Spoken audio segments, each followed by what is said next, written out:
اللہ کے نبی صلی اللہ علیہ وسلم کی رحمت، شفقت اور حکمت گناہگاروں کے لیے۔ آپ علیہ الصلوۃ والسلام کی خاص خوبیاں ہیں جو پہلی آسمانی کتابوں کے اندر بھی موجود تھی، کہ آپ زبان کے برے نہیں ہیں اور آپ دل کے سخت نہیں ہیں۔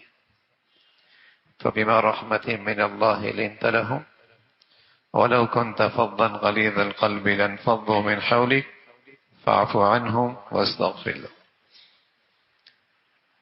ابن عمر فرمانے لگے کہ رسول اللہ صلی اللہ علیہ وسلم کا جو تذکرہ پچھلی آسمانی کتابوں میں ہے، اس میں یہی ہے، انہ لیس بفظ ولا غلیظ ولا صخاب فی الاسواق، کہ آپ زبان کے برے نہیں، دل کے سخت نہیں، اور زبان بازاروں میں چیخنے اور چلانے والی نہیں، اور برائی کا بدلہ برائی سے دینے والے نہیں، معاف کرنے والے، درگزر کرنے والے۔ خاص طور پہ اللہ کریم نے فرمایا کہ یہ اللہ کا آپ پر اللہ کی بڑی رحمت ہے کہ آپ لوگوں کے لیے مہربان ہیں۔ اور اگر آپ زبان کے اچھے نہ ہوتے اور دل کے سخت ہوتے تو لوگ آپ کے قریب نہ ہوتے۔ یہ جو آپ سے محبت کرنے والے دائیں بائیں بیٹھے ہیں، یہ آپ کی انہی اعلیٰ اخلاق کی بنیاد پر ہے۔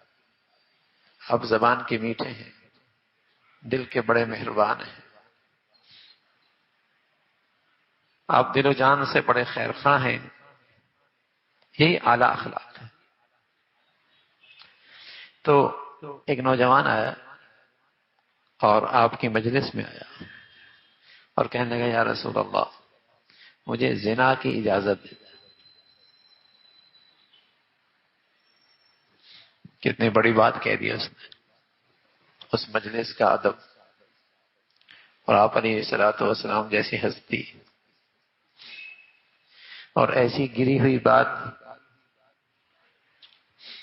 تو لوگ اسے گھورنے لگے۔ قریب تھا کہ اسے پکڑ لیتے۔ آپ علیہ الصلوۃ والسلام نے فرمایا، چھوڑو اس کو، اسے میرے قریب کرو۔ قریب آ گئے، حضور علیہ الصلوۃ والسلام کے پاس بیٹھا۔ اب آپ علیہ الصلوۃ والسلام نے بات شروع کی۔ جب کسی گناہ کے بارے میں اللہ سے بھی ڈرایا جائے، مرنے کے بعد کی زندگی سے بھی ڈرایا جائے، اور ساتھ ہی عقلی طور پر بھی سمجھایا جائے، تو گناہ سے بچنا آسان ہو جاتا، برائی سے بچنا آسان ہوتا۔ بس اوقات مرنے کے بعد کی زندگی پہ ایمان کمزور ہوتا ہے، تو وہاں کی سزا، وہاں کی رسوائی، وہاں کا عذاب، یہ آدمی کے اندر اتنی رکاوٹ نہیں پیدا کرتا۔ لیکن اگر اسے عقلی طور پر بھی سمجھا دیا جائے، اس کی برائی، اس کی شناخت، تو فرق پڑتا ہے۔ اور پھر اگر ساتھ ساتھ اس برائی کے جو اثرات زندگی میں ہیں، اس دنیا میں ہیں، وہ بھی بتا دی جائے، قبولیت اور آسان ہو جاتی، اس دعوت میں اور اس نصیحت میں اثر زیادہ ہوتا ہے۔ جیسے حضور علیہ الصلوۃ والسلام فرمایا کرتے تھے، عفو تعفو نساؤکم، اگر تم چاہتے کہ تمہاری بیٹی، تمہاری بیوی، تمہاری والدہ، تمہارے گھر کی عورتیں پاک دامن رہیں، تو پھر تم پاک دامن بن جاؤ۔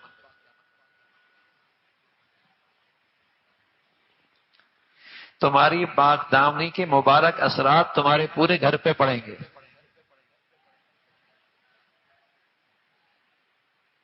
اس لیے کہ وہ تمہاری عزت ہے، وہ تمہاری آبرو ہے، وہ تمہارے گھر کا حرم ہے۔ اب تمہیں وہاں رسوائی نہ ہو، اس سے پہلے پھر تمہیں کچھ کرنا ہوگا، تمہیں صاف ستھرا رکھنا ہوگا، اور تمہارے شر سے دوسروں کی بیٹیاں، بہنیں، مائیں محفوظ رہے نا، تو تمہارا گھر کی حفاظت ہو جائے گی۔ ایسا تو نہیں ہے کہ تم کچھ بھی کرتے رہو اور اس کے اثرات تمہاری زندگی پہ نہیں پڑیں گے، ایسا تو نہیں ہوتا۔ تم اپنے گھر کا تحفظ کرنا چاہتے ہو تو پھر اپنے شر سے دوسروں کی ماں، بہن، بیٹیوں کا بھی خیال رکھو، ورنہ ایسا ہوتا ہے کہ جو بویا جاتا ہے کاٹنا پڑتا ہے، چاہے وہ دیر سویر ہو جائے۔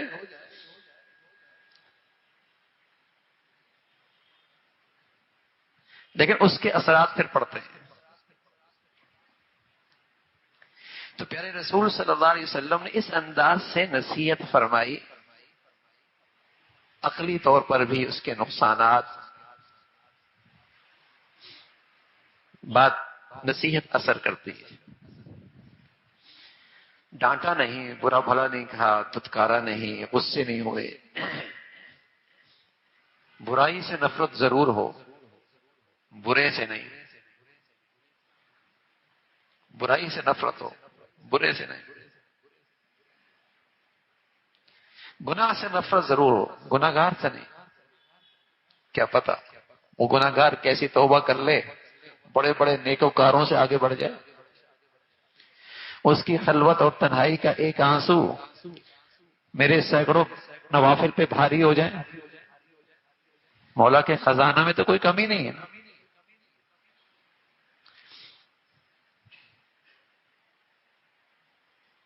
یبدل اللہ سیئاتہم حسنات، سبحان اللہ۔ کچھ بچے اور کچھ بچیاں اور کچھ مسلمان ایسی توبہ کرتے ہیں کہ ان کی برائیاں بھی اچھائیوں سے بدل جاتی ہیں، سبحان اللہ۔ اس کی برائیاں بھی اچھائیوں سے بدل جاتی ہیں۔ تو گناہ کو حقیر سمجھو، نہ کہ گناہگار کو۔ گناہ سے نفرت کرو، نہ کہ گناہگار سے۔ برائی سے نفرت ہو، نہ کو برے سے، کہ پتہ کب توبہ کرنا اور کب اپنے گناہوں پہ نادم ہو جائے۔ اصل تو منزل ہے نا، خاتمہ ایمان پہ ہو جائے۔ اگر میں 5ویں سیڑھی پہ ہوں اور کوئی آدمی پہلے سیڑھی پہ ہے تو مجھے اترانا نہیں چاہیے۔ کیا پتا یہ 5ویں والا 8ویں پہ جا کر نیچے گر جائے اور پہلی والا جا کے منزل پہ پہنچ جائے۔ اپنی نیکی پر دوسروں کو حقیر نہ سمجھے کہ اگر یہ دوسری سیڑھی پہ ہے اور تم 8ویں سیڑھی پہ ہو اور 9ویں پہ جا کے تم نیچے گرو اور یہ دوسری والا منزل پا لے، معاملہ تو خاتمے کا ہے نا، معاملہ تو خاتمے کا ہے کہ خاتمہ کس کا کتنا اچھا، اس لیے کسی کو حقیر نہ جانو۔ ہاں، برائی سے نفرت ہو، برائی سے نفرت۔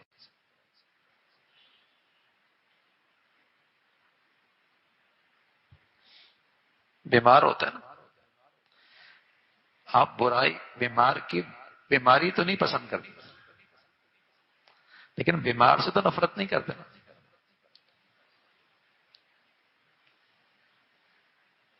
کوئی ماں یہ تو نہیں چاہتی نا کہ میرا بیٹا ہی چونکہ بیمار ہو گیا میں اسے نفرت ہے۔ بیماری تو اسے پسند نہیں ہے، نہ اپنے لیے نہ اپنے بچے کے لیے، لیکن بچے سے تو محبت کرتی ہے نا، اسے تو حقیر نہیں سمجھتی نا، اسے تو حقیر نہیں سمجھتی۔ تو گناہگار تو بیمار ہے، اس گناہ کی بیماری سے ضرور نفرت ہو کہ اللہ نہ کرے یہ بیماری میرے بچوں میں آئے، میرے گھر میں آئے، میرے خاندان میں آئے، میری زندگی میں آئے، لیکن اس سے نفرت نہ کرو،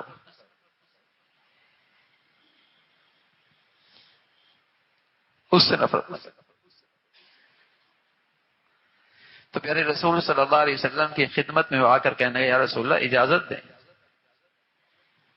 آپ نے قریب بٹھایا اور اسے سمجھایا اور اس سے فرمایا اتحبہ لامک، کیا جو یہ تو کرنا چاہتا ہے تجھے اپنے ماں کے لیے یہ پسند ہے؟ قال لا واللہ، اللہ کی قسم ایسا نہیں، میرے ماں باپ آپ پہ قربان۔ تو فرمایا پھر لوگ بھی تو نہیں چاہتے کوئی ان کی ماں کے ساتھ ایسا کرے، کیا تو چاہتا ہے کہ تیری بیٹی کے ساتھ کرے؟ قال لا واللہ یا رسول اللہ، اللہ کی قسم ایسا نہیں، میرے ماں باپ آپ پہ قربان۔ فرمایا لوگ بھی تو نہیں چاہتے کوئی ان کی بیٹیوں کے ساتھ ایسا کرے۔ اللہ کے نبی صلی اللہ علیہ وسلم نے یوں سارے رشتے گنوائے، خالہ، پھپھی، سب کے رشتے گنوائے کہ تم نہیں چاہتے تو لوگ بھی تو نہیں چاہتے، کسی کے ساتھ تم یہ حرکت کرو گے، کسی کی ماں، کسی کی بیٹی، کسی کی بیوی، کسی کی خالہ، کسی کی پھپھی، اور تم اپنے رشتوں کے ساتھ یہ نہیں چاہتے تو لوگ بھی تو نہیں چاہتے۔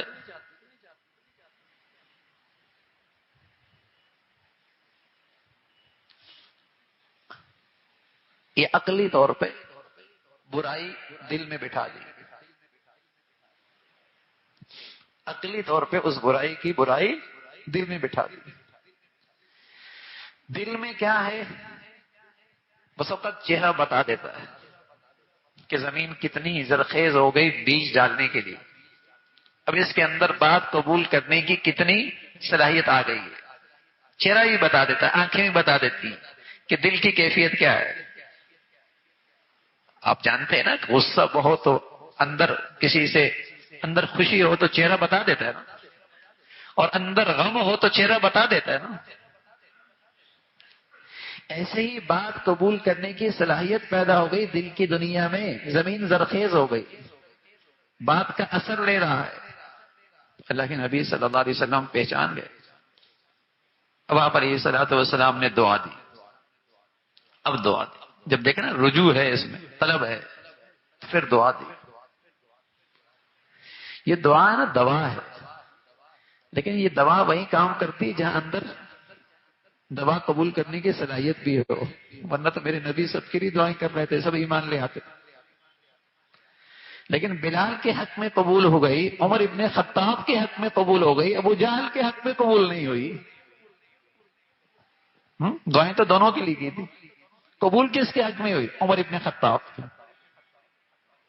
لوگ کہتے ہیں ذرا توجہ ڈال دیں، توجہ ڈال دیں، تو صرف توجہ سے بھی نہیں ہوتا میاں، اندر طلب بھی ہونی چاہیے، اندر طلب بھی ہونی چاہیے، ورنہ میرا پیارا نبی تو ساری دنیا کے لیے توجہ کر رہے تھے۔ اندر بھی تو کچھ ہو۔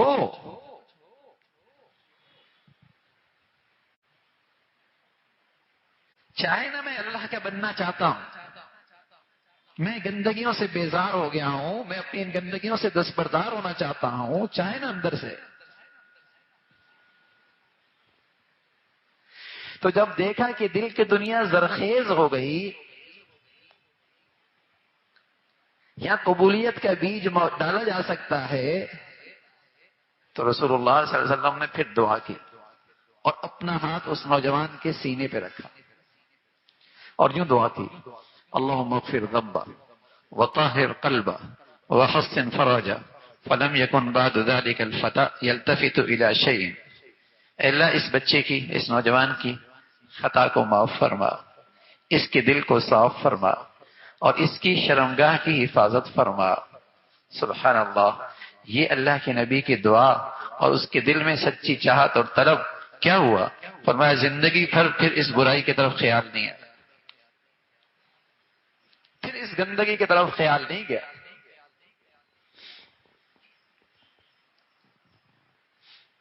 ہاں میرے عزیزو، کوشش کرو دل میں یہ کیفیت پیدا ہو جائے، اور پھر کسی اللہ والی کی دعا مل جائے تو سونے پہ سہاگا۔ اور اللہ والا تمہاری والدہ بھی ہو سکتی ہے، تمہارے والد بھی ہو سکتے ہیں، اور بھی تمہارا کوئی خیر خواہ ہو سکتا ہے جو تمہیں پھر دل سے دعا دے دے۔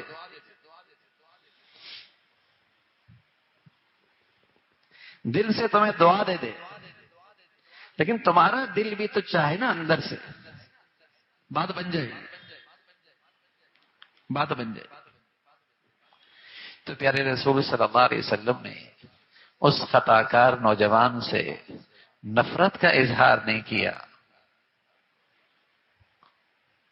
اسے برا نہیں سمجھا، ڈانٹا نہیں، اس کی حقارت دل میں نہیں، اپنی مجلس میں بلایا، بٹھایا، سمجھایا، اور پھر اس میں وہ طلب پیدا کی، برائی دل میں بٹھائی، عقلی طور پہ اس کی شناخت دل میں آ گئی، دل زرخیز ہو گیا، زمین دل کی قابل قبول ہو گئی، بیج ڈالا جا سکتا تھا، آپ نے پھر اس کے لیے دعا فرمائی، اور اس دعا کا پھر ثمرہ نکلا رسول اللہ صلی اللہ علیہ وسلم کا کہ پھر اس نوجوان کو اس برائی کی طرف خیال نہیں آیا۔